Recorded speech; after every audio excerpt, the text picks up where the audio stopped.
Hey everyone, welcome to Anime Slushy. It's Phoenix. And Cube. And it's time, once again, for an anime season taster episode. Hey, watching other things. Lots of other things.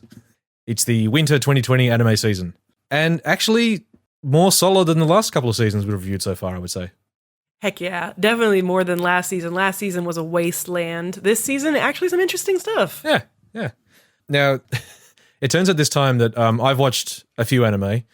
Cube's watched every single anime. Cube watched all of them, all at once. She's watched every single anime. I have 20 episodes total of things that I viewed. I've been having fun watching anime, just watching shows. It's a novel thing for me.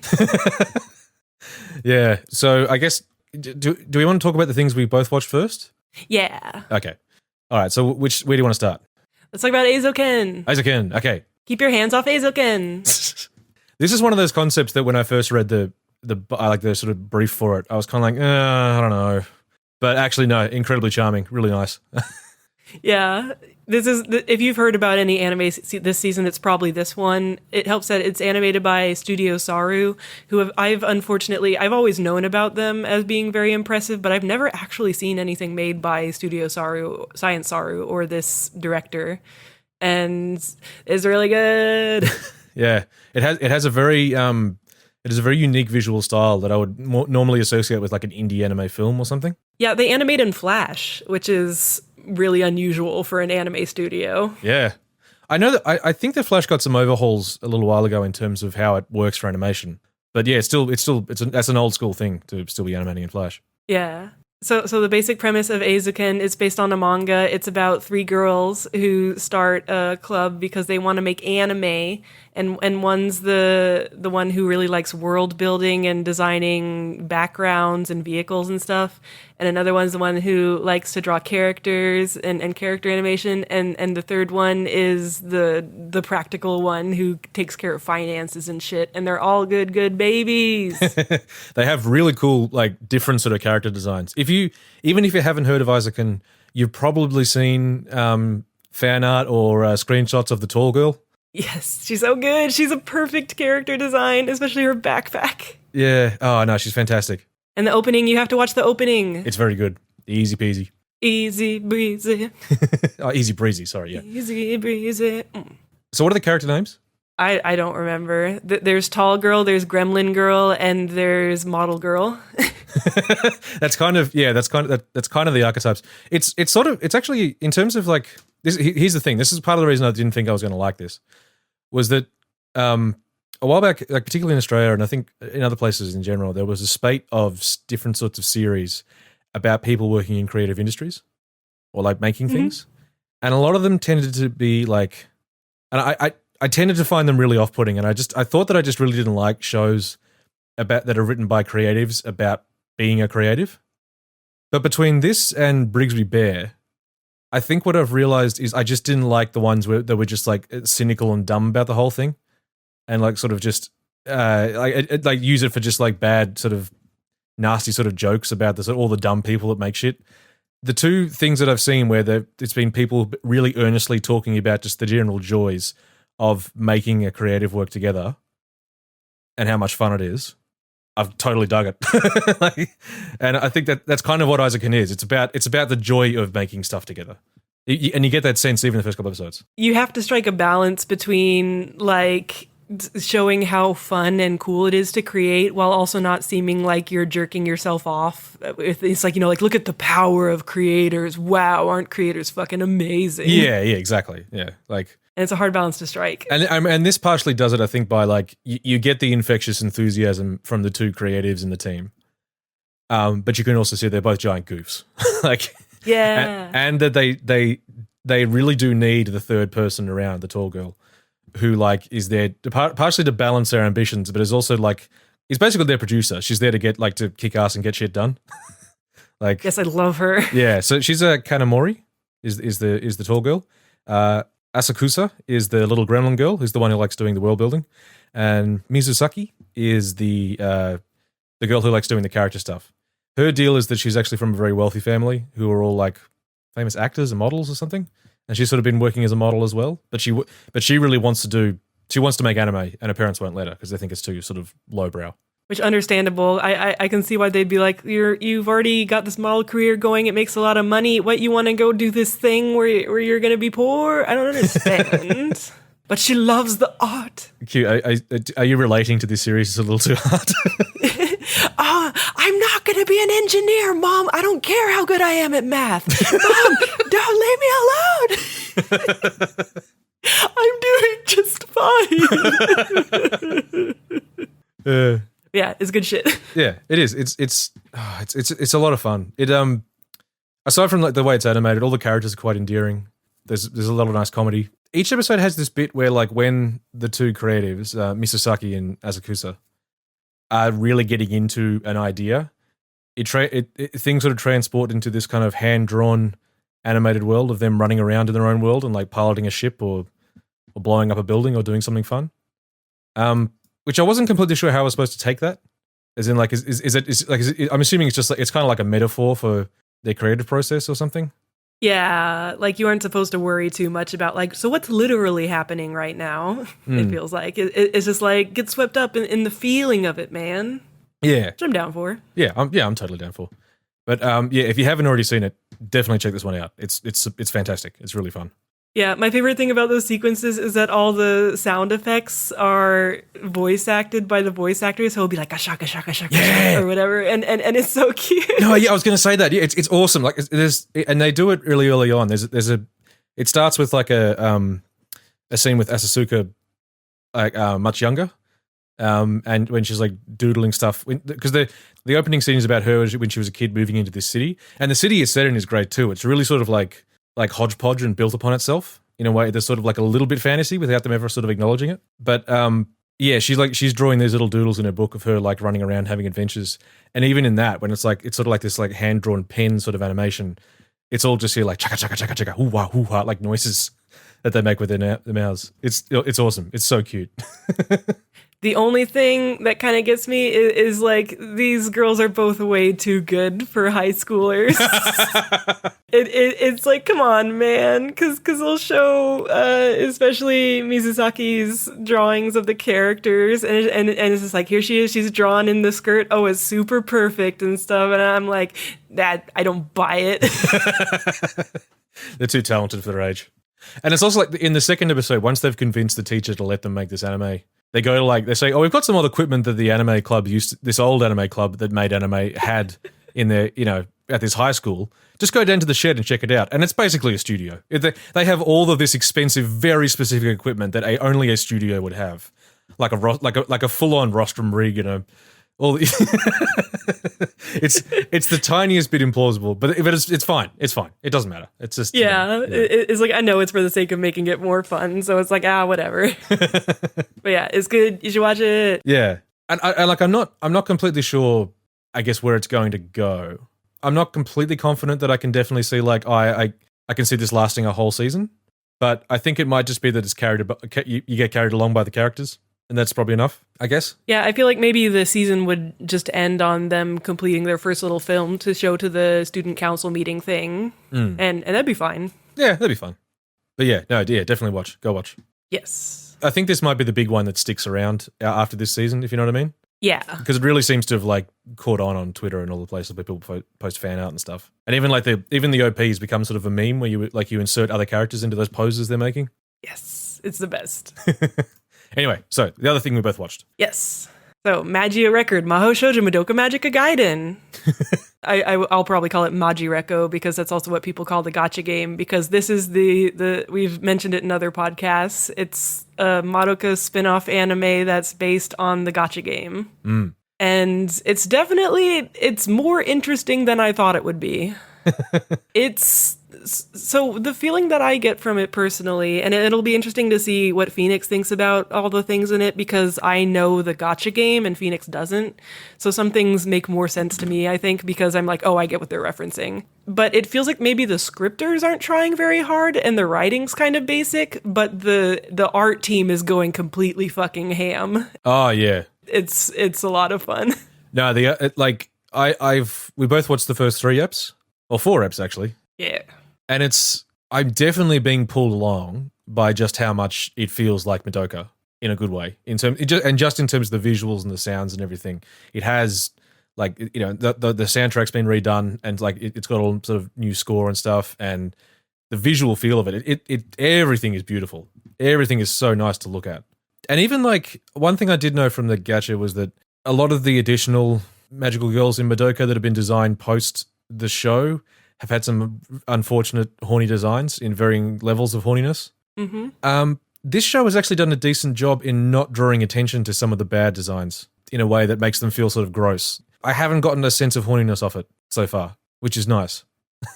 Yeah, it's really impressive. Like, they didn't redesign Momoko or Iroha or anyone, but just the way that they draw it, yeah, it just really downplays those aspects. It just feels like a kind of horny design drawn by someone who isn't trying to make it horny, and I very much appreciate that. Yeah, it just doesn't feel leery in any way. Yeah. It's still young girls in horny clothes, but it doesn't like in the way that like Yuki Yuna frequently felt very leery. This doesn't have the same sort of feel. No, yeah, like going into it knowing it was going to be about these, like sillily designed characters, it is so much less horny than I assumed this whole season was going to be. Because I thought they were just going to work on the new baseline where, it's like big bubble boob mommy and everything. But so far they've been doing pretty good. Yeah. So I guess, do you want to talk about it from the perspective of the person who played the gacha, or should I go first? You go first. Yeah, try to describe the story. Okay, so from the perspective of someone who's just seen the mainline Madoka other animated stuff, you have some sense of the world already, obviously, but the story is a little scattershot. Like, it's about a girl called Iroha.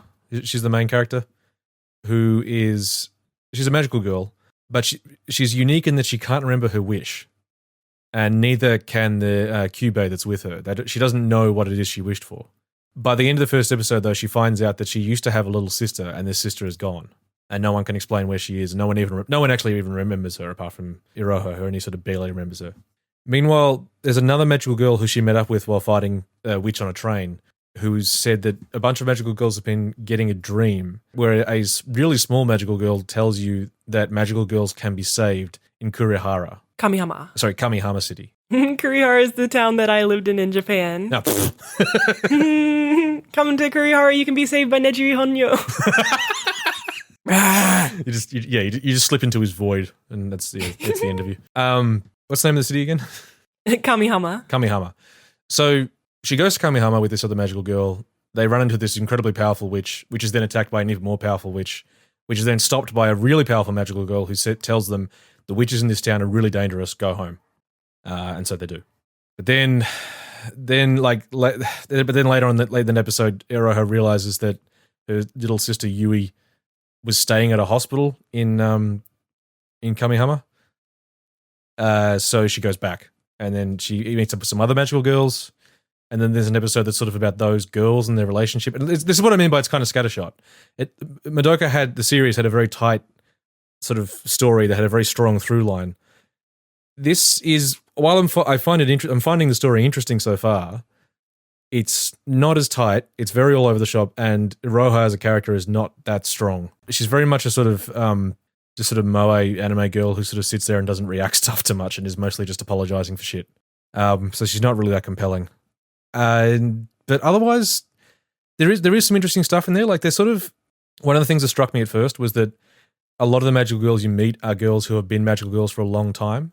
So unlike most of the characters in Madoka, you're dealing with characters who are sort of in, like, they have settled lives as magical girls. There's no big quest they're on other than just taking out witches. But the thing that they seem to have in common is a lot of them regret their choice of becoming a magical girl and are sort of looking for a way out, which I thought was actually kind of an interesting thing to explore. Like what happens if, like, unlike any of the characters in the series, you don't have any pressing thing to do, and you just kind of was it worth the wish that I made? I thought that was kind of interesting to explore. But it's sort of slipped more into now it's just about Iroha and her trying to find out what happened to her sister and just other stuff happening off to the side. It's definitely worth checking out. Like I said, it is really pretty, but don't go into it expecting something as good as Madoka, because it's definitely not that. Yeah, it's better than I thought it was going to be, but it was never going to be, like truly Madoka season 2 or something. No. I mean, apart from anything else, Jen's not involved in this, so yeah. Yeah. Anyway, Cube, as someone who played the gacha, how does it strike you? So it's weird because a lot of the problems you would think come from the fact that it's a gacha, and some do, like the fact that they have to introduce these different characters in a kind of episodic way, because obviously that's how content is released in a gacha game. But some of the writing is actually worse than the gacha, which is not what I would expect. Rena is way more of only bad than she is in the gacha. The blue tsundere girl, or there's no dere, there is only tsun. And I didn't understand that. And just, there's a lot of like weird convenience-y stuff that happens. Like in the first episode, the way that witches work is different in this anime in a kind of like whatever we feel like doing at the moment way. Because she, like, gets caught in a giant flying labyrinth ball that, like, just crashes in Kamihama, which is very silly and strange, and I don't know why they made that happen. Yeah, I was confused by that, too. There's a number of times when something will just happen and I'm not completely sure why, or even sometimes what just happened. Like, it's actually, particularly at the start of episodes, I noticed that there were a lot of, like, they would transition into where we are in the story, but it felt like something had been skipped. Yeah, and a lot of the pacing's really weird, and when we say that the art team is going ham, they're going fucking ham. Like, the entire show is the end of Rebellion, where everything is, you're never sure exactly what's literally happening, because the girls will be walking along and just crazy ass visual shit will be happening all around them all the time. Yeah, everyone can all become witches at any moment. There's especially in episode 1, there's part where Iroha is just talking to Kyubei about her wish and stuff, and they're watching what I assume is like some witch familiars just putting people in bags, and they're just sitting there talking, and these big animal people are like putting people in bags, and that's just kind of happening in the background, and it's like, what are you doing? But I think it almost feels like a parody of Madoka. Like, they really want you to feel that Madoka feeling. And it's definitely more interesting than if they just weren't trying, but it's kind of silly. It's odd, it feels like it's just meant to be sort of like you're setting tone, or you're just trying to sort of give off a feeling of something. But some of the images, like the one with the weird bear costume familiars putting people in sacks, the image is just so strange. I have no idea what you're trying to express. Yeah. Yeah, it's very odd. Or it's like, so in episode 4, there's part where they're walking by a wall that's just covered in these big pictures of like girls' legs and feet. And they look very voyeuristic, and it's like, is that diegetic? Are they walking by these big suspicious ass pictures of what looks like a crime scene or like fetish photos? Is that a metaphor for something? What are you doing? I will say I don't think that aspect of it bothered me as much, because I think there is. I know what you mean when you say that it's occasionally confusing as to where the delineation is between something that is real and something that isn't. But I feel like most of the time you can sort of tell by whether or not characters react to it. It's still confusing. Yeah. But like when with the one with the animals putting people in sacks, that's in the middle of a class.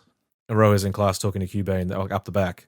And the classroom sort of switches to this sort of circus room. And their conversation just carries on as normal. Oh, I wasn't sure if that was happening. Like, I thought that was cutting to something that had happened at a different time. Oh, okay. Well, because it's sort of, the room had the same shape.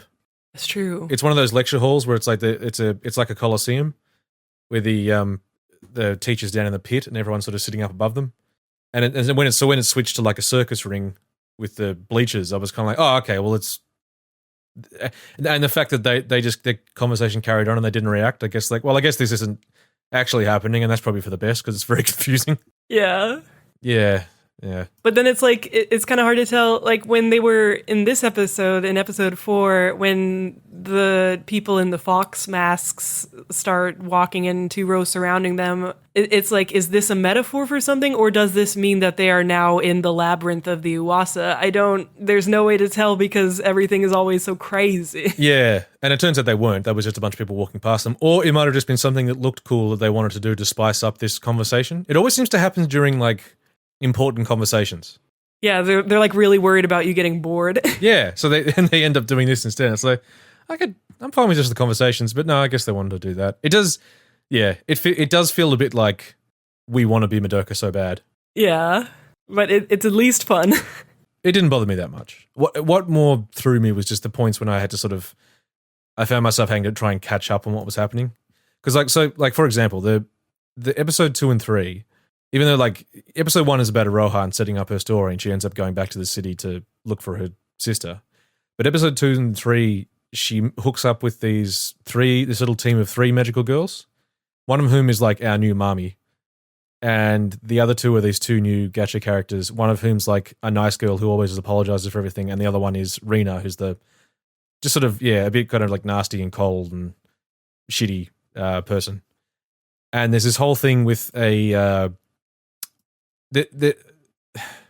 a new type of monster they're fighting other than witches, which seem to be these monsters that are connected to rumors. Mm-hmm. One thing I do like from these episodes is you end up hearing a lot of rumors that are the sort of things that like girls in middle school might believe in, or boys in middle school.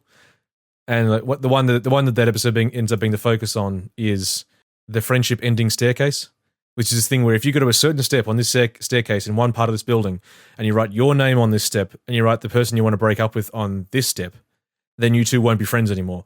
And if one of you ever goes back and apologizes, that person disappears, and they just disappear forever. And like I dug it as like, yeah, this is the sort of dumb bullshit that like like little kids would talk about and say, oh no, this is totally real. Yeah. I thought that was cute. But it ends up being that actually is connected to a monster, and then the nice girl gets kidnapped after her and Rena break up, and Rena writes their names on the steps, and the nice girl apologizes and she disappears. And at the end of episode 2, she's being taken away by the monster while everyone else is around and watching it happen. Yeah. And then at the start of episode 3, it's like the next day at school and no one seems all that stressed about it. But it turns out they are actually looking for her. But I was sort of watching and going, hang on, what? Won't you? What's the?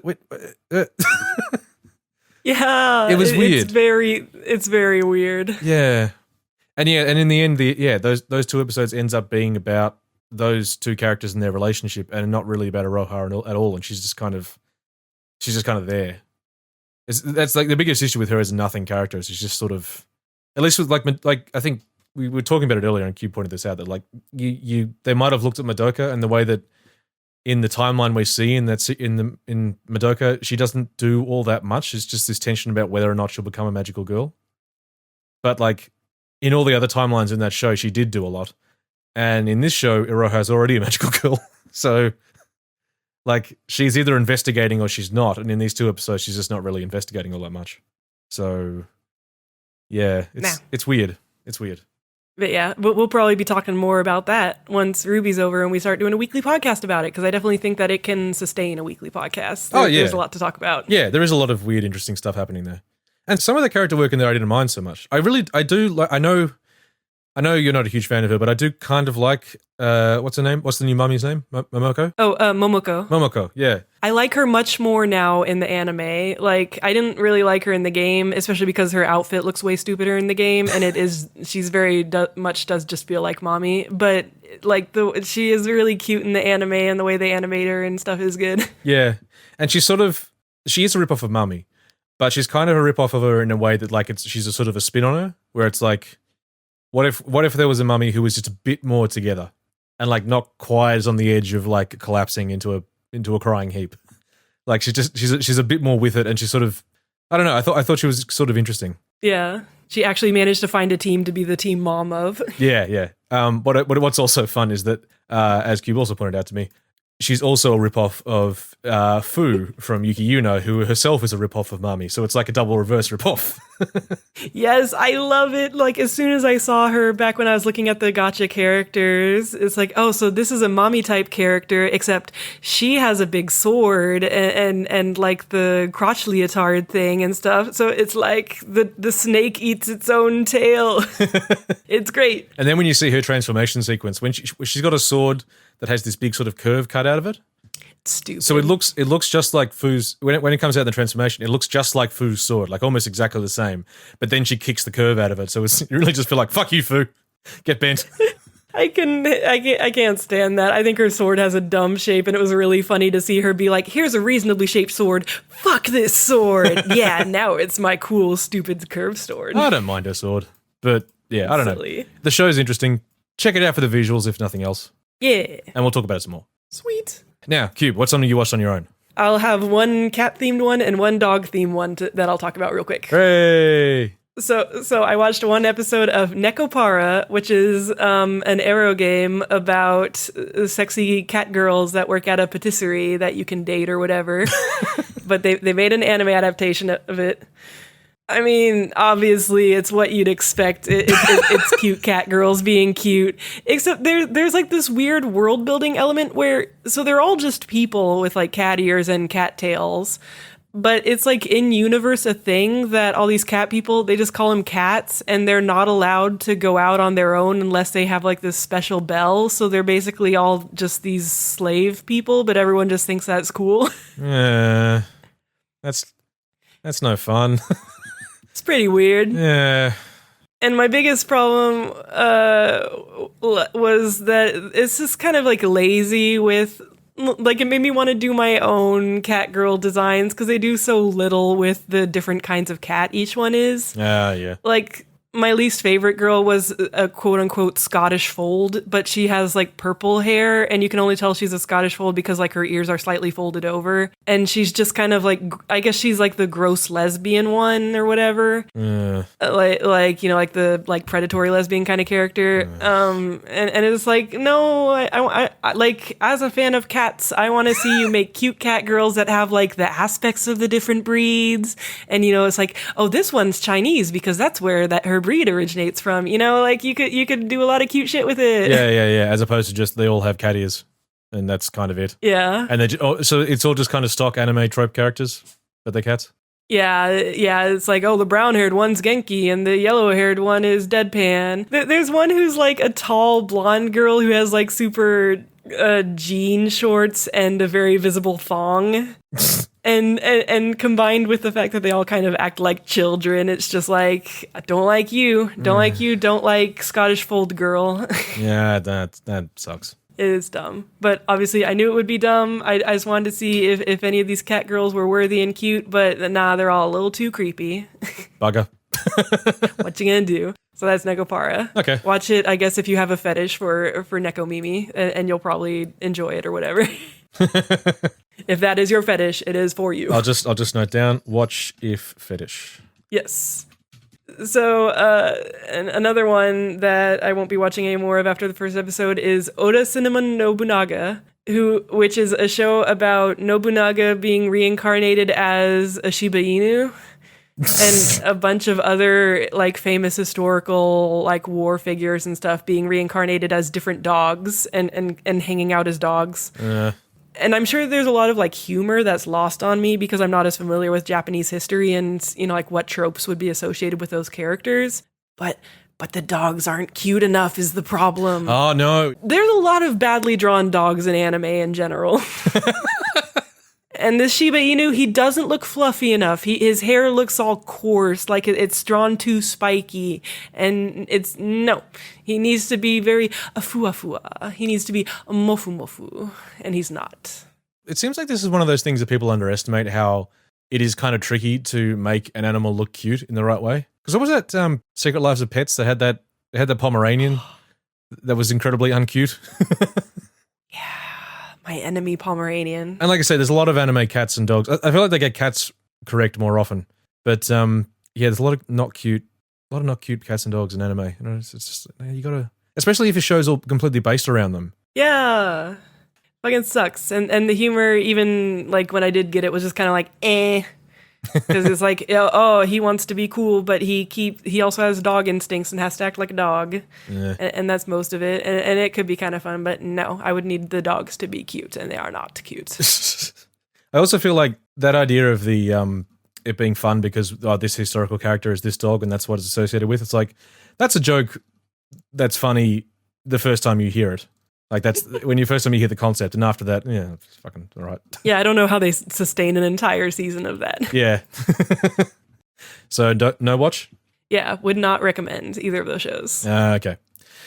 All right. Yeah, so I watched Bofuri, otherwise known as I Don't Want to Get Hurt, so I'll max out my defense. Or I hate being in pain, so I think I'll make a full defense build, or I hate getting hurt, so I put all my skill points into defense. Can you tell that it's based on a light novel? It has a Japanese name. I am not going to try and pronounce it. Oh, no. Actually, here, I'll send it to Cube. Cube can say it. There you go. Put your money where your mouth is, Cube. Say the really long Japanese phrase. Itai no wa iya nano. You know what? Fuck it. I don't even wanna. It's too long. It's too long. So tell me about this daughter of Mash and Ruby. Okay, so that's the first thing. This character, if you've seen her, she's like an anime girl in armor with a big shield, and she looks like Mash from Fate Go and Ruby from Ruby Had a Kid. Yeah. I mean, she just looks like Ruby, but in Mash's gear, in a sense. Yeah. Yeah. She's just a little enemy girl, big shield. Now, it's weird. This show follows an isekai template without actually being an isekai, in that it's about a girl who starts playing a VR video game, but at no point does she get trapped. It is in no way deadly. It's still sort of a power fantasy, maybe. It's hard to say. So the idea is that she's a character who, she's never played video games before. She's kind of scared of them, but she's got a friend who's really into them who wants her to play. But this friend of hers can't join her just yet because she's, I don't know, she's got to study for exams or some shit. So this main girl, Maple, which ends up being a screen name, goes in on her own. But she's afraid of getting hurt. That's basically her entire character is she doesn't want to get hurt. So when setting up her character, she picks a character called a Great Shielder, who's essentially a tank, and puts all of her skill points into her vitality, which was the sort of the defense stat. There's a bunch of, it has that light novel problem of she's just constantly talking to herself like a crazy person rather than giving her another person or an AI or something to talk to. She's just constantly speaking her thoughts out loud, so we know what she's thinking. She takes her big shield. She goes out into the level 1 grinding area. She fights a little cute rabbit that isn't doing it any damage and can't hurt her. So she just stands there being attacked by it for an hour until she eventually accidentally kills it and goes up to level 2. And then she fights a bee that keeps stinging her with poison, but because she's really bad at running away because she's so slow because all of her points are in defense, the bee hits her so often that it gives her poison resistance. And the thing that really strikes you about this game is that this is a person who is playing the game about as badly as they possibly could. And they just end up with this insane build. This game is incredibly broken. Oh yeah. Because basically her being attacked and surviving means that she just keeps getting all these insane defense buffs until she's immune to poison and immune to all sorts of damage. And she'll do things like she falls asleep in the VR game and then wakes up and is being attacked by a whole bunch of lower level monsters, and she just fights them all off. And then it turns out that she gets an extra skill for the achievement of lying there and not moving while being attacked. And that gets her a cool skill. Yeah, so why has nobody done this before? Well, the game's just come out, and apparently no one's as bad as her. So the end of their first episode is she's running through, she has a montage in a dungeon, and she ends up going against this big dragon that should be too hard for her to hit, but she took a bunch of potions. So each time she almost dies, she takes a potion. Then she almost dies again, she takes another potion. And she does this so many times and gets hit with this acid so many times that she's now immune to poison acid. So and even though her weapon's gone, she goes around just biting the dragon with her mouth, and eventually the dragon dies. And because she's soloed this particular boss with no weapon, and she's the first person to do it, they give her a set of armor that every time the armor is destroyed, it comes back stronger than last time. So now she has this unique set of armor that is completely OP, and she's also low-key famous. You see people on the internet talking about her because they can't believe she pulled this off. And that's kind of the show. I wonder in what episode they'll patch out all of this obviously broken stuff. And that will be the big conflict. She's got you can see in the posters and the other art for the show that she's got a bunch of other people that'll join her at some point. Yeah. And it's very cheap. This is a very cheap show. The writing is incredibly basic. Even little things when she gets this set of armor, there's not even a big sort of transformation sequence or a big full body reveal of her wearing what's her signature look. She's just suddenly wearing it. And it's half obscured by the treasure chest she took it out of. So you don't even it's just really, it just she's sort of cute and endearing, but only in the most generic sort of moe girl leader way. There's nothing going on here. Basically, here's my general review. Yeah. This is a completely whatever anime that left no impression on me. If you're really desperate to see Ruby and Mash's daughter fight badly in a VR game, I guess.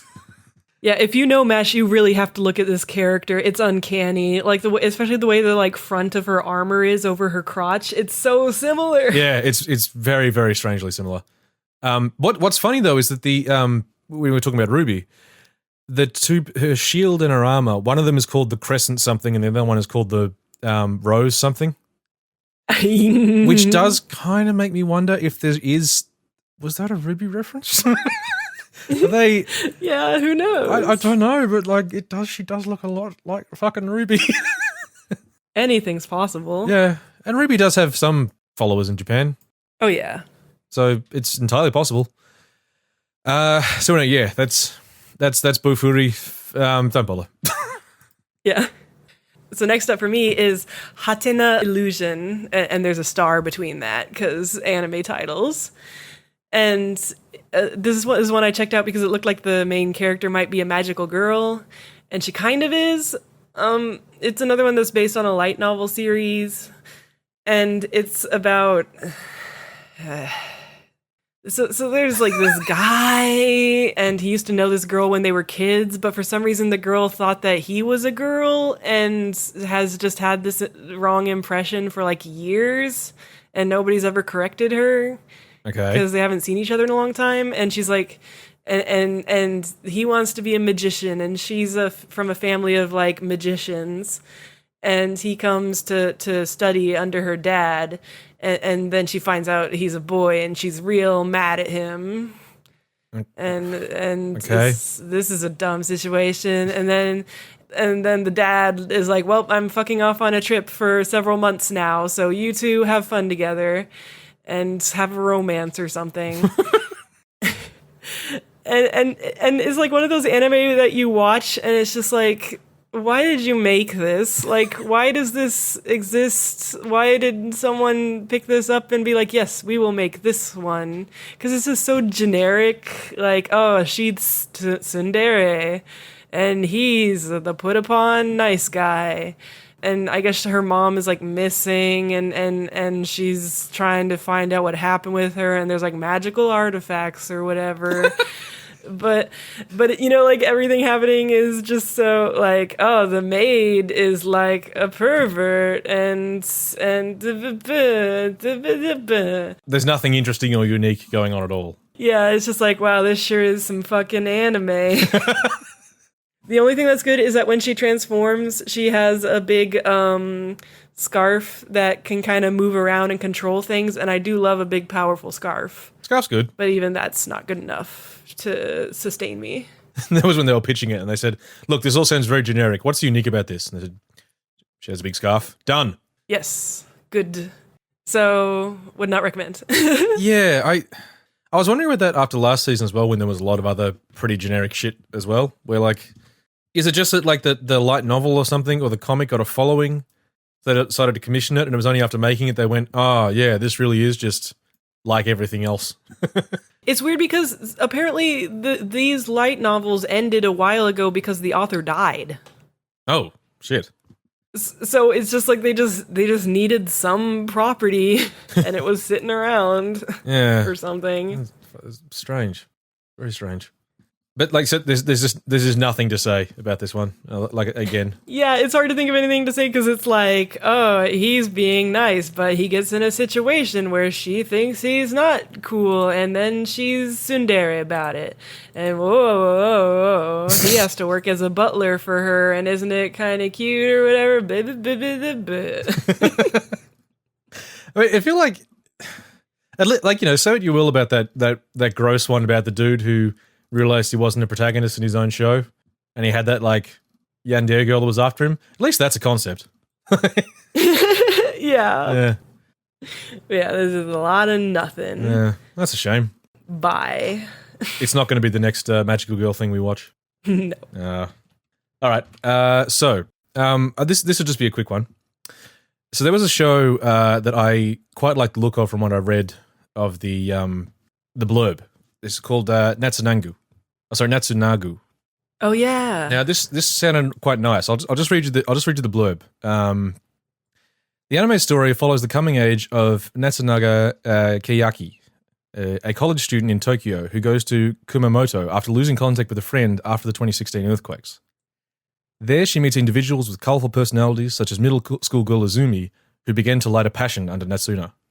And it's like meant to be sort of this coming of age thing, and like all the trailer looked lovely. Like the show for what it is does have a very nice style. But the trouble is, I was like, oh, this is weird. This sounds nice, but it's not streaming anywhere. So I went to the high seas, and I'm downloading it and going, this file size is very small. And then I start playing and going, why are these episodes only 4 minutes long? Oh. And then I went back and looked again on a different article about it.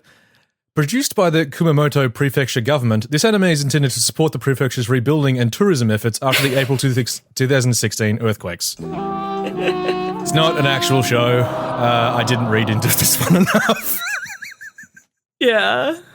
But is it worth watching the shorts just for the aesthetic? The aesthetic is nice.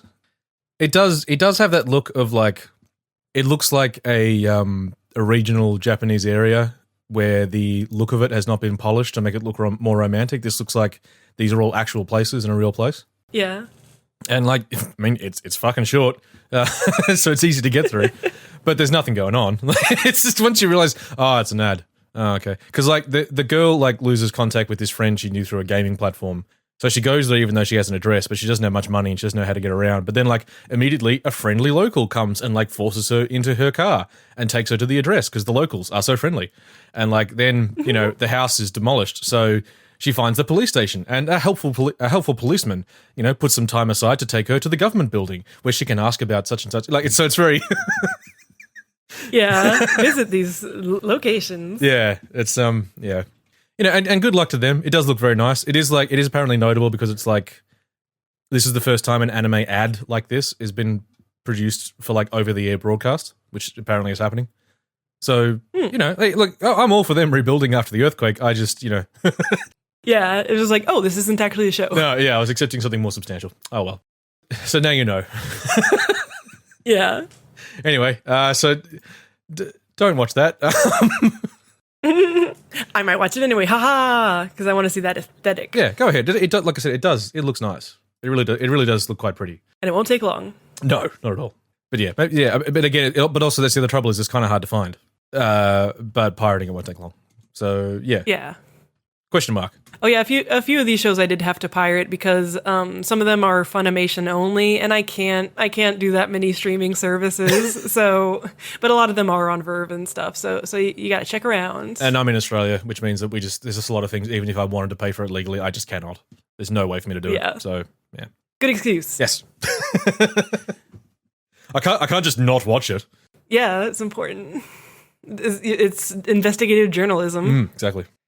The people need to know. So when we were theoretically both going to watch, and then I watched it, and I was like, you don't need to watch it, Phoenix. Yeah, and I was running low on time, so I just didn't. This would be... Spectre. Yes. So what is this? Or Kyoko Suiri. So this is the new attempt at Bakemonogatari.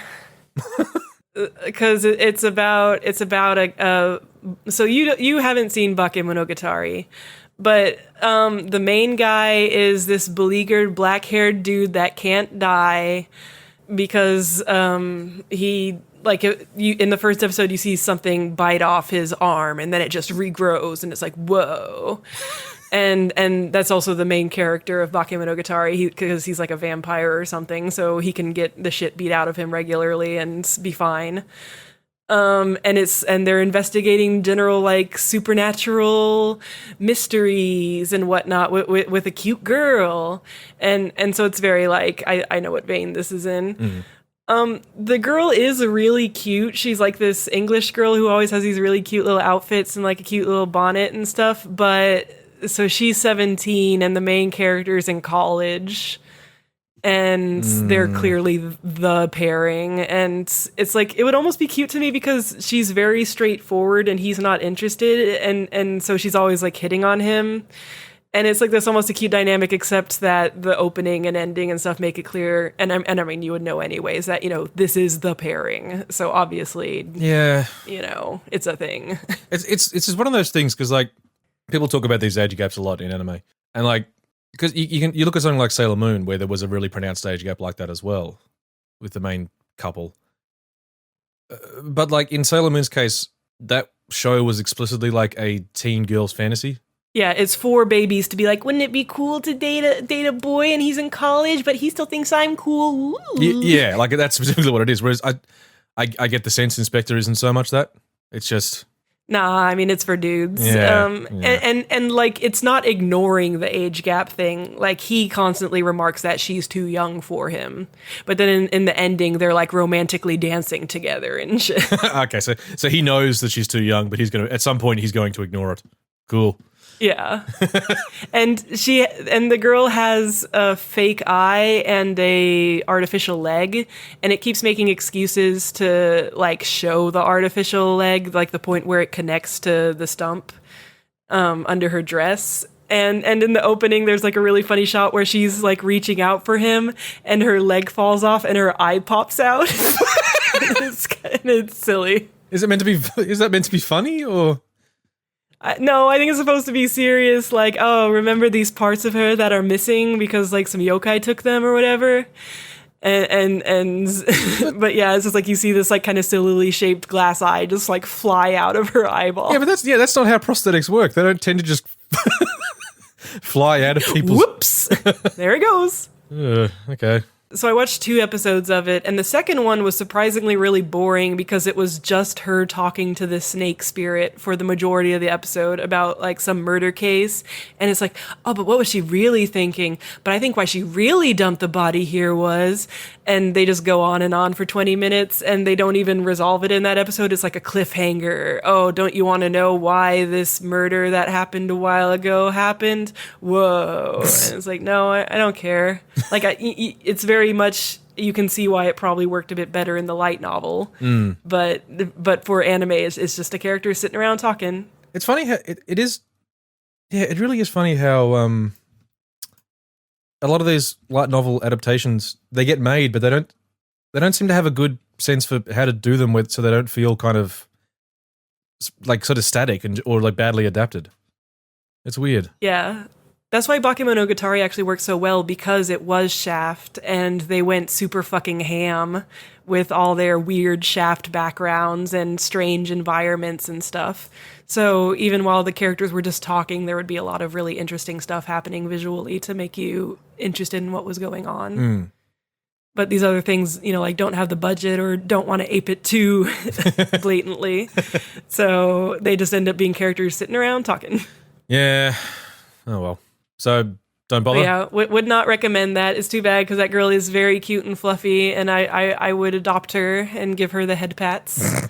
but otherwise, nothing really going for it. But I will say, along with Magia Record and another one I'm going to talk about, these all deal with very powerful urban legend creatures. So that is the reason for the season this season. That's what everyone's into. Mm-hmm. All right, so in the keeping on the theme of in/something, kind of, I watched ID Invaded. I'm curious about this one. Okay, so it's tricky to get into this one because this one's just a lot less than some of its parts. It's like an interesting sort of trippy CG opening where there's a guy wakes up in like this sort of white void where there's like just bits of a city floating around him. And then when he looks at himself, he realizes he's in pieces, but like the pieces are all still kind of connected together and he can still move them around. You might have seen some images of this on Twitter and stuff, or like a dude who's like just missing like part of his elbow, but his arm still works properly. Yeah. And he's just kind of there talking himself through it and about how like, what am I here to do? Am I here to fix this? Am I here to... Well, yeah, he's just chatting away. He realizes this arm that's broken in a couple of places, he can actually fling it out like a almost like a grappling hook and pull things back to himself. And he can see a piece of a room upstairs where there's like a girl's legs just sort of hanging over the edge. he's calling out to her and she's not answering. So he pulls the room down and connects it to his room and walks through a door that separates them. And inside there's a dead body. The girl's dead. She's got a knife through her heart. And for some reason, he knows her name as Kaoru. And now he knows his own name. That's Sakaido. And he knows that he's a brilliant detective. And that's all he knows about himself. It's like cyber mysteries. Okay, so then we zoom out, and you've got these cops in like a fancy sort of like cop laboratory, all looking into this dish that has like roughly what we've seen so far inside it. That's apparently called the ID well. I'll just explain what's actually happening. So what the idea behind this cop show is that it's a near future cop show where the idea is that as we move around, humans, we leave behind cognition particles that our brain emits. And the cops have found a way to start tracking them. And once they've got enough of them, they can put them in this dish, this ID well thing, and then someone can dive into it and sort of rifle through your mind. And this is what this detective who's inside the mind does. The trouble is when you dive in, you forget everything about yourself, and you sort of have to just be like really good at working out puzzles because you don't know why you're there or what you're supposed to do. But as you wander around inside this person's mind, however it manifests, you'll be seeing things like rooms, photos of people, books, and all the other cops who are looking at the petri dish are like pulling at these details to try and figure out who the person is. Because in this case, it's like there's a serial killer going around who's been using a drill to drill into people's heads, and they don't know who it is. But so they've collected enough of his cognition particles, put it in the dish, threw this guy in, and now they're trying to like pick out details so they can catch him. And it's kind of an intriguing premise, but it's just there's just something about it. Like meanwhile, as well as the people working in this lab, they've got like a pair of field operatives who are the ones who actually go out and investigate stuff based on the tips that these people are putting out. And this is like one of the first points where things are kind of strange in a dumb way in this show. Okay, so like these you guys will be able to see these pictures too. I'm going to send these to Cube. The two field agents are sort of vastly different in the way that they look. So one of the field agents is a guy called Matsuoka.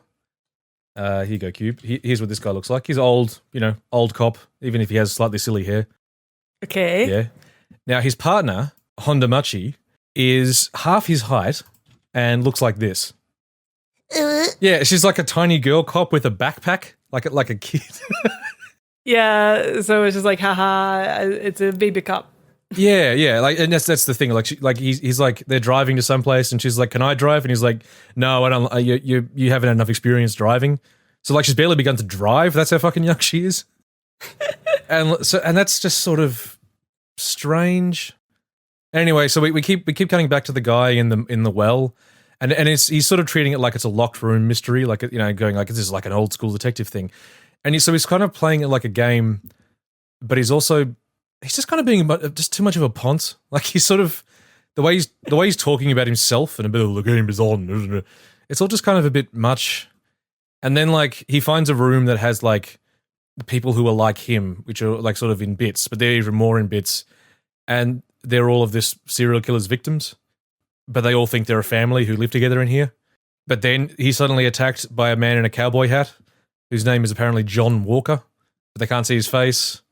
Anyway, so then he decides then he says, "I'm a brilliant detective," and he jumps up and there's this big sort of sequence of him like flinging all the pieces of the city together, and the cops upstairs are annoyed that he's fucking. This is apparently him fucking about, but it leads to a clue because there's still pieces of the city missing, and it like spells out someone's name, and I think that person's name ends up being like who the killer's with right now, and like yeah, it's an interesting concept, but it just. I don't know. There's just something about it. It just feels very flat. Did you just watch one episode of this? I watched 1.5. Like there's like the team of people in the lab. There's like 6 characters, and you don't get a sense of any of them. The two field agents, like the little girl field agent, is like almost immediately kidnapped by the fucking serial killer. And like in the next episode, I'm not completely sure how this plays out, but like the serial killer like wants to drill into her head, and she gets out of this situation by like headbutting the drill herself, so that she pops up in the ID well, and like that doesn't really help. What? Yeah, because she's now dead, and now she's in this guy's mind. but like Oh, she killed herself? sort of, but she survived. She survives having a drill put in her head because the serial killer turns out also had a drill put in his head and he survived. So they have this conversation about it, and she like gets it, so she drills her own head. And she ends up in the ID well, but she like because she's in the ID well, she can't tell the detective anything either because she doesn't remember why she's there. And like, I don't know. In the end, like, there's a whole thing about how you can't go in the ID well unless you're dead. So you assume that the detective who's like down there is like a dead former detective, which I thought was kind of interesting. It's like they've kept his consciousness around just to dive around in these wells and dig up clues for them. But it turns out he's actually alive. Like later on, they go get him. He's like in this machine, but then he goes to jail because it turns out he's a prisoner because his daughter was killed. And like, I don't know, he's still looking for this serial killer who killed his daughter who hasn't been caught. And he's also like, he's got a thing for like while he's in the ID well, he's got a thing for talking killers into killing themselves or something. And there's a lot going on and I got very frustrated and bored. Yeah, it feels like like it could be interesting, but it might just be a bit too messy to really work. Yeah. And it's also just like, it's just the whole thing with the little girl cop who gets brutalized is just sort of weird. And then like the other girl, he's got a daughter who was also brutalized, and like, I don't know. It's just, it feels strange. It all just feels very strange. Yeah. I was trying to look at who made this, and it seems like it's this person's first like anime they wrote. So I wonder if it's, like maybe this isn't what you're best at. Yeah, it's like there's a lot of like cool ideas in there, but it's also just like I say, it's less than some of its parts. It just isn't presented or executed very well. Even the big like CGI scene where he's throwing all the pieces of the city together, it's just sort of a bit lame. It's kind of a bummer because it could have been, I don't know, it could have been cool, but it isn't. Rip. Yeah, there is also one bit where I was like, they're doing this whole thing with scanning through the ID well, but then it turns out the cops also have like a little like a scanner that like you point it in various directions and it can detect conditioned particles of someone who's about to kill. So it's like, why do you? Oh, okay. What? Yeah, so we just it's a little bit too much psychopaths for my liking because like yeah. It's like we're Minority Report and also this other much more complex thing. Yeah. Anyway, that was ID Invaded. It's just too much going on. It's weird because that's weird for that to be a problem. But when the whole thing's sort of messy and it's a bit crappy to look at, and the weird little girl character, it's all just a bit sort of I don't know. Yeah, not feeling it. No, just not feeling it. Sorry. But interesting. Yeah. Sorry, anime. I feel bad for it because it is sort of ambitious. It's just sort of I don't know. Yeah. Sorry. Well, rip. F. All right. So yeah. Speaking of stuff that is like, oh, I don't like this. Sorry. So Somali and the Forest Spirit. Oh no, I've heard so many good things about this. Really? Kinda. Yeah. I've seen people recommending it. I mean, like, the most I can say for it is it's okay. Like, so I watched 2 episodes of this, and the basic premise is that there's this little girl, Somali, who's found by this golem man whose job is to take care of the forest, and they live 1,000 years, and they're supposed to be all unemotional, but he finds this little girl, and she's got, like, chains around her like she was some kind of slave or something. And so he adopts her, and now he's on a journey with her to try to find her parents. And, it's fine. It all feels kind of rote. Like, obviously he thinks he doesn't have emotions, but obviously he does, and he's going to be coming to terms with that. Yeah. And Somali is just like a very nice kid, just very cute, very nice kid. But it's just not quite, sadly it doesn't look super good in terms of the animation, which I think is really important for something where it's really riding on like how cute this kid is. Yeah. A lot of the character designs just aren't like super appealing or whatnot. It does feel like anything in a cute little fantasy setting like this really does need to ride on visuals quite a bit.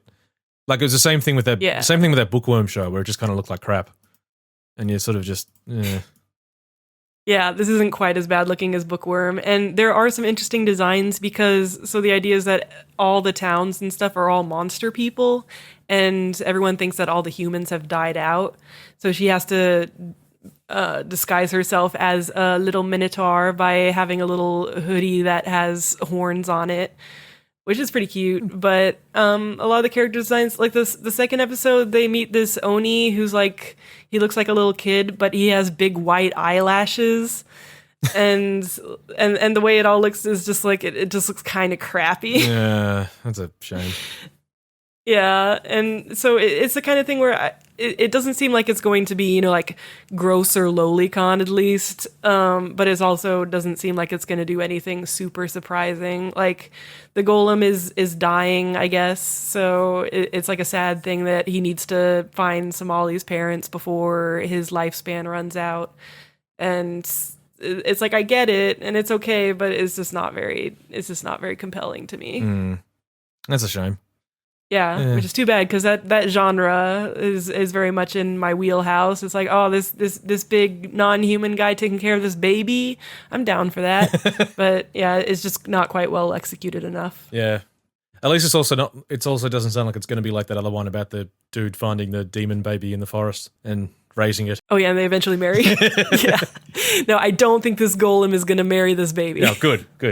So yay! It's a shame that has to be a check on the checklist, but yeah, good. Yeah. All right. So would not recommend, but also wouldn't bully you if you like it. It's just kind of okay. Do you want to do one more? Yeah.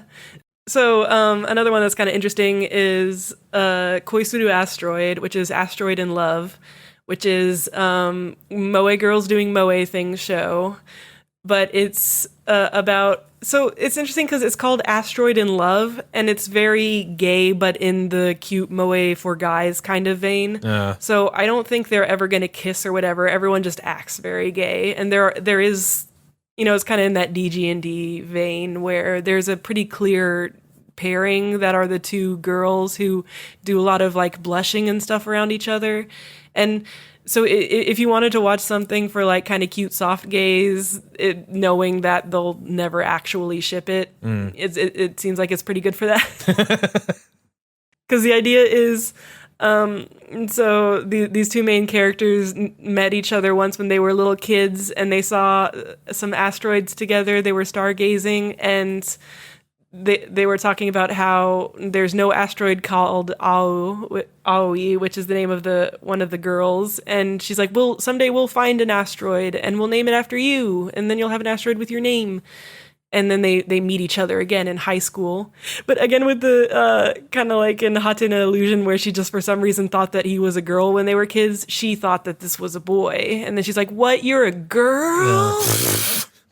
Though at least here there's more of an excuse because I think they only met each other the once. So it's like, I could buy it a bit better.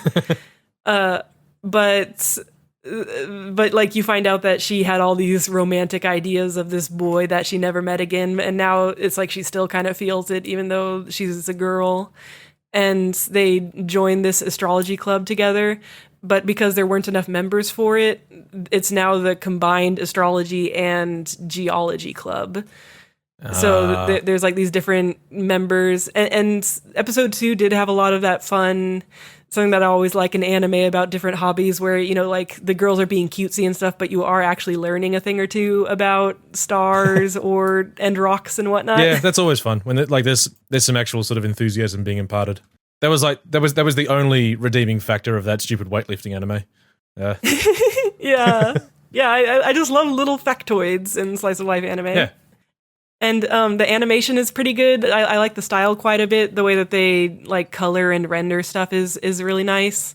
And I looked at this studio and they'd done a shit ton of adaptations of different like moe things from the same magazine. So I think they've kind of honed their approach to it. So yeah, it's solid. I assume. Oh, there is a character who is kind of like a semi-predatory lesbian kind of trope character. Like it's like, oh, I'm gonna take pictures of you when you're sleeping kind of thing. So that's the only side-eye kind of element of it. Yeah, that sucks. Yeah, but otherwise, it's just, cute moe girls being cute, but pretty good take on that. I'd put it around the same vein as like Yuru Camp or whatnot. Okay. So if you're just looking for some soft girls to heal your soul after a hard day or whatever, Asteroid and Love, they're all right. Okay, so yeah, if you like K-On, that sort of thing. Yeah, though it's not like quite as impressive as K-On. K-On is like the animation in K-On was just fucking buck wild awesome. K-On is the gold standard for soft moe girls. For me, it is, especially season 2. Like season 1 is okay, but season 2 of K-On, there's just like so many times where there's amazing animation where there really didn't have to be, and is real good. Okay.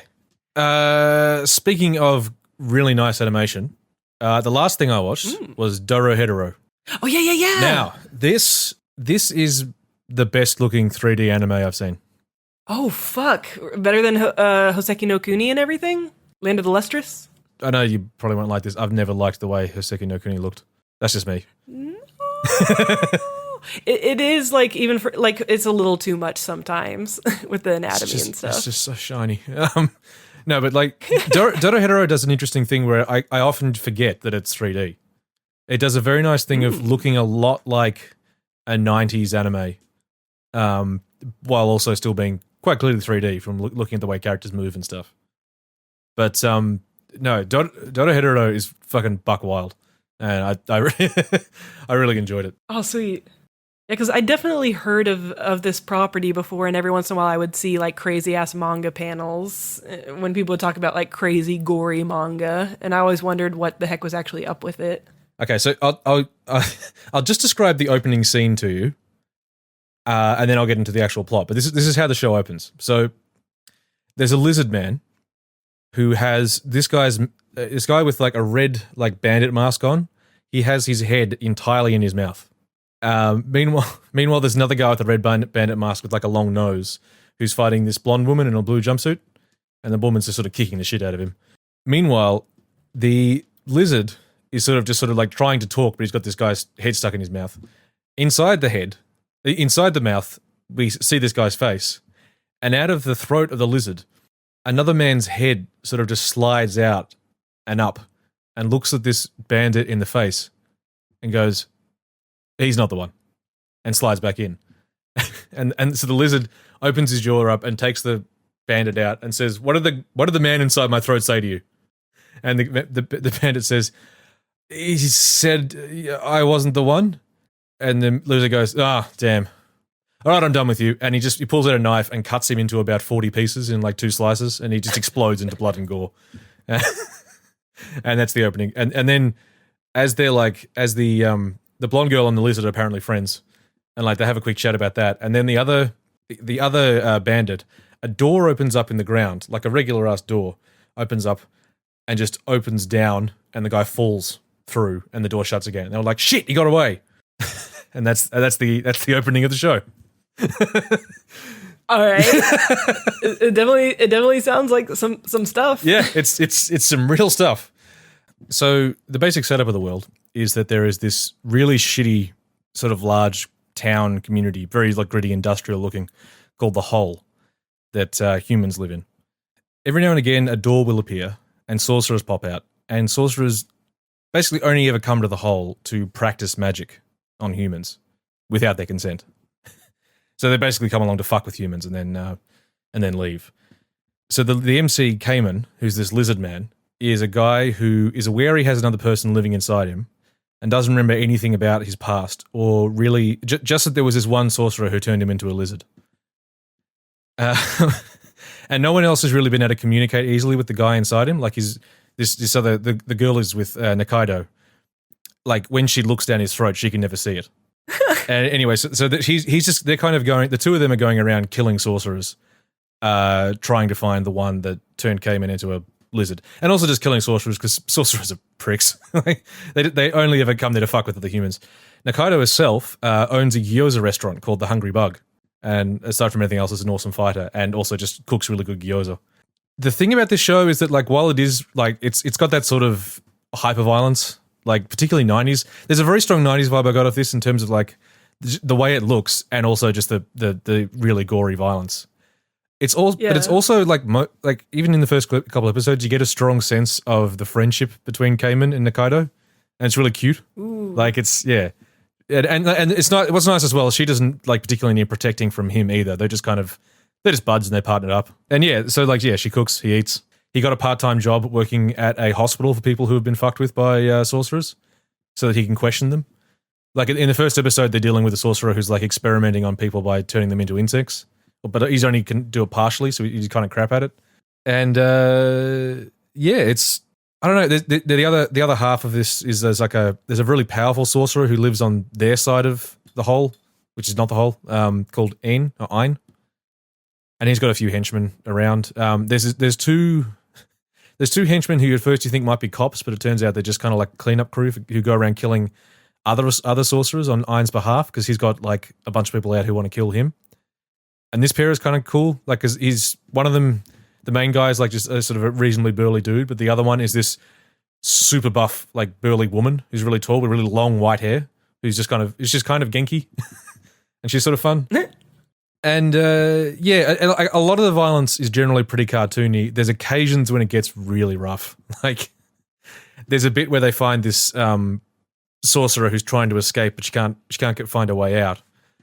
So Cayman grabs her, pulls her mask off, revealed it's actually a fairly young girl.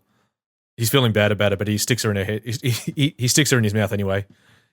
And then like another sorcerer pops through a door and tries to pull her back, but because her head's already in his face, it ends up just pulling all of the skin on her face off. And he's like, once the sorcerers both leave, he's just left with like her face hanging out of his jaw. So there's stuff like that, but it's that sort of super cartoon violence. That's kind of, I don't know. It used to squeak me out when I was younger, but I kind of I'm not into shows that are just this. But if it's part of a generally light tone, I kind of dig it. Yeah, no, like it can be fun. Obviously, not for everyone. No. But I can't really describe the full plot of the 2 episodes I watched, because there's a lot going on. There's a lot of really rapid setup of characters. And also just in general, there's that nice sort of thing that, like, unlike other shows like, say, Ruby, you get the sense that there's a much larger world playing out, and these guys are all just kind of swept up in events. Like even the big powerful bad is still a guy who's just kind of, he's got people after him too and stuff pressing on him. So yeah, I don't know. It feels really solid so far. And the look, it really is an interesting looking show. Like it just looks real nice for a 3D anime. Yeah, it's difficult to find streaming anywhere, but I would definitely recommend watching it. It's really fucking good so far. Yeah, I'm definitely going to have to look for it. And it looks like the manga actually ended in 2018, so I guess they could actually do like a full, complete adaptation of it. Yeah. I know there are some people who are a bit bummed about the look of it because the manga had a very distinct style. This very sort of scratchy, almost sort of messy look to it. But this has something else going on, which I think, like, as someone who hasn't read the manga, this still has a very unique sort of thing happening that I really liked. So yeah, no, I definitely recommend checking it out. Again, hyper violence, but also friendship. So if you like those two things, yeah. All right, what was the last thing you watched? Okay, so the last thing I watched is Jibaku Shonen Hanako-kun, which is also the toilet-bound Hanako-kun, which is... So are you familiar with the Japanese urban myth of Hanako-san? No, I don't think so. It's like an urban legend where you go to like the third stall in a bathroom and like knock on the door and ask something, and then a little ghost girl might grant your wish. You can Wikipedia it, listeners, if you want to know more about it. But so this is the third show about ultra powerful urban legends. But in this case, you see this girl and she goes and she knocks and she's looking for Hanako-san, but who comes out is Hanako-kun. He's a boy and he's like this boy in a kind of like old school middle schooler's uniform. And he's like a playful ghost boy. And they form a friendship because she wants him to help with her love life to make this other boy fall in love with her, but it doesn't work out. And she ends up needing to be saved by him, by the ghost boy. And it's really, like, I feel like you should watch at least one episode just for the style of it. Ooh. Because the manga has an interesting art style, and the anime went like full on trying to replicate it, and it has like really nice colors, really nice line weights. Like there's a slight texture over everything that it's just like every every frame of the anime looks like a nice Pixiv illustration or something. I have seen a bunch of screenshots. It does look very pretty, and yeah, it looks illustrated as opposed to animated in a way. If that makes sense. Yeah, and so like sometimes it does feel like the animation is a little low frame rate or kind of minimal, but I'm willing to deal with that for them making it look so nice. And the story is very like teen girl edgy fantasy. Like I wouldn't be surprised if the writer or the artist was a girl, because even though it's like technically a shonen, because it's like, oh, here's this hot ghost boy who acts all like, sometimes he's kind of mischievous and he's a bad boy, but he also likes this nice girl, and oh, they're you know, they kind of have this romance going. And a lot of the aesthetic and stuff just almost looks like a edgy Vocaloid music video sometimes. And I don't know, it kind of made my teen heart happy. It's very, like the writing, especially of the first episode, wasn't super great. It was a little gag heavy and a bit, you know, that kind of anime humor that doesn't quite work for me. But I'm still curious where it goes. I want to know what kind of supernatural adventures they go on, because there's this whole, like, he's one of the 7 mysteries of the school, and all the different 7 mysteries all are like very powerful and have their own relationships to each other. And then in episode 2, another boy shows up that's, I guess, like the Jacob of this tale, because he wants to exorcise Hanako. He wants to get rid of him, but he thinks the girl is cute and he has a crush on her. And so they're going to have like a love triangle, but clearly, you know, like he's not, get out of here, boy. It's between this girl and her bad boy ghost boy. Yeah, exactly. and the main girl is like, the style she's drawn in is just super fucking cute. She has these like cankles that she's self-conscious about, but that means that the way that it's drawn is that she has like these big chunky legs that ending big feet, and it's so cute. and it's just like, yeah, the aesthetic of it all is really nice, and like I don't think any amazing writing is going to happen with it, but I still want to keep watching it just to see what shenanigans these kids get up to. Yeah, that sounds nice. Just generally nice. Yeah. And the only thing is, like, there is, like, some, like, low-key sexuality to it in a very, you know, like, teen romance-y kind of way. So if that kind of thing bothers you, like there's a shot in the opening where he's, like in all these ropes. And it's like, this is clearly supposed to look kind of kinky. But it's, like, fucking whatever. It's just so teen. Yeah, I mean, I suppose it's one of those things you got to remember who these things are made for, in a sense. No, yeah, it's like I could definitely, like, if I was 12 and reading this, I'd be like, oh man, I hope this edgy ghost boy would kiss me. So yeah, it's just kind of silly and fun, and I'll definitely watch more of it. So would recommend if you're interested in that kind of thing, that kind of Soul Eater vein or whatnot.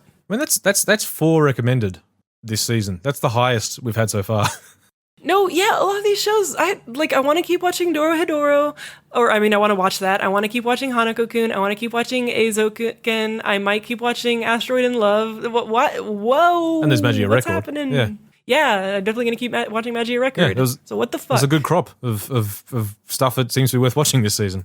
Nom nom nom nom. Time to fire up those subscription services / torrent. Yeah, you got to do what you got to do, man.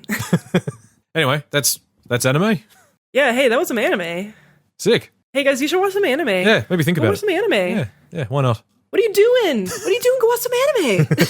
Go outside and watch some anime. Yeah. Cool. Well, I guess we've got what's next? I'm trying to think. Yeah, I need to watch some more anime that I can actually talk about for a series. I need to think about what I want to watch next. I need to do the same. You can always tweet us with suggestions at Anime Slushy. We will add them to the list. It is also a thing of, you know, we'd love to talk about anime all the time, but it does involve watching an entire show. Yeah, we're both pretty busy people. Yeah. I was still planning on watching Gunbuster soonish. I'll tell you what, playing Fate Go too much has rekindled my interest in Garden of Sinners. Oh, yeah. I'm still kind of curious about watching that and trying to make sense of it. Yeah. Yeah. And at some point I'll watch Magical Girl Ore so we can talk about some trash again, because everything I've heard about that is, that's some trash. Yeah, God, I should just fucking watch Nanoha season 1, and then I can tell you about it. There you go. Then maybe we can watch season 3 together or something. Yeah. Ooh, I can delete Magical Girl Sight off this list now. Hooray! We did it. Yeah. Made in Abyss was on the list. Elfen Lied. Yeah, there's a couple shows that I'd like to talk about, but I need to be willing to like antagonize the internet, and Made in Abyss is one of them. And it's like I would like to talk about Violet Evergarden sometime and just make everyone hate us. Mum Sakai is still on the list at some point. Genlock, we do have to talk about Genlock at some point, probably before the next season comes. Yes. Yeah. But yeah, there's some stuff coming up. Yes. Some thoughts, things, maybes. Wow, cartoons. But yeah, I guess we'll talk to you guys again soon. Yeah. See you later. So it is. Boy.